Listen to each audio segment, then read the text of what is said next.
9/22 this weekend, many families will come together enjoying backyard barbecues, pool parties, and long weekend road trips to celebrate Memorial Day. But the real meaning of Memorial Day is to remember and honor the men and women of the armed forces. Joining us this morning to share how we can observe Memorial Day, former U.S. Marine Eric Rittmeyer. Good morning. Patrice, it's great to be here. Thanks for having me back. Always good to have you here. All right, so talk about what Memorial Day means for you, how you celebrate. It's all about remembering, right? I think one of the biggest misconceptions is a lot of people feel like, it's Memorial Day, this can't be a happy thing. We should be sad for the people who lost their lives defending this country. And we most certainly should recognize them, and it's something that we can never, ever forget. But it's okay to celebrate, it's okay to spend time with family. I think the most critical component is just making certain that we understand what it's all about. And how do, people say, Happy Memorial Day? That seems like the wrong phrasing. I don't know if there's any right or wrong. I would agree with that. I don't think there's any right or wrong way you're acknowledging it. I think, again, what's most important is just understanding what it's all about. As parents, I think we have to really relay this to our children. There's an amazing, amazing movie called Taking Chances with Kevin Bacon. Okay. I would recommend everybody watch that. And one of the lines in there says, without a witness, they just disappear.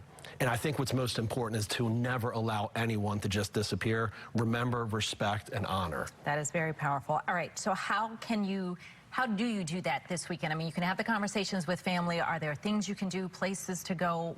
What would you recommend? I think there's all the, the stuff that would be very obvious to people, like going and going to a cemetery, let's say, and putting flags, reaching out to someone who's lost a loved one, but also recognizing the people who currently have family members that are in harm's way.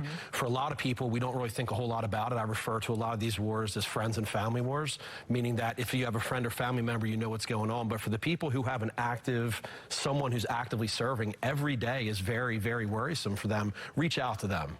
And when you see veterans, I mean, they gave their time, their service, fortunately still here with us so that we can honor them. Do you stop them? Do you say, hey, thank you?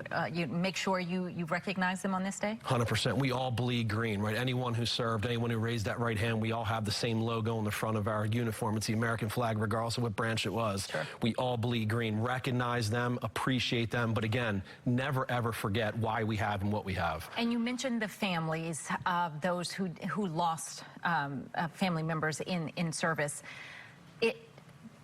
What do you do for them on this day? I mean, do you make a point to reach out to them, or is this the kind of, and maybe it's, individualized, but is this the kind of day they just want to go quietly by and have this time for themselves? Or how do you just show those folks, I know what your family member gave, I know what that meant for you and what you gave, and I thank you. Yeah, my thought is to reach out to them, to extend that. Again, I think what anyone would want is just feeling like they were never forgotten. That's what's so critically important, what they did. You're talking about a generation that falsified their age to say they were older so they could go serve in a war that they knew they probably weren't coming home from. It was a totally different generation. The sacrifices they made, their families made, recognize them, let them know, hey, you are not forgotten. What your family member did, you are not forgotten. All right, well, Eric, thank you.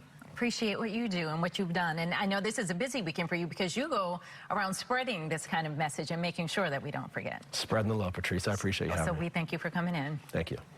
All right, well, we can expect some sunshine for the next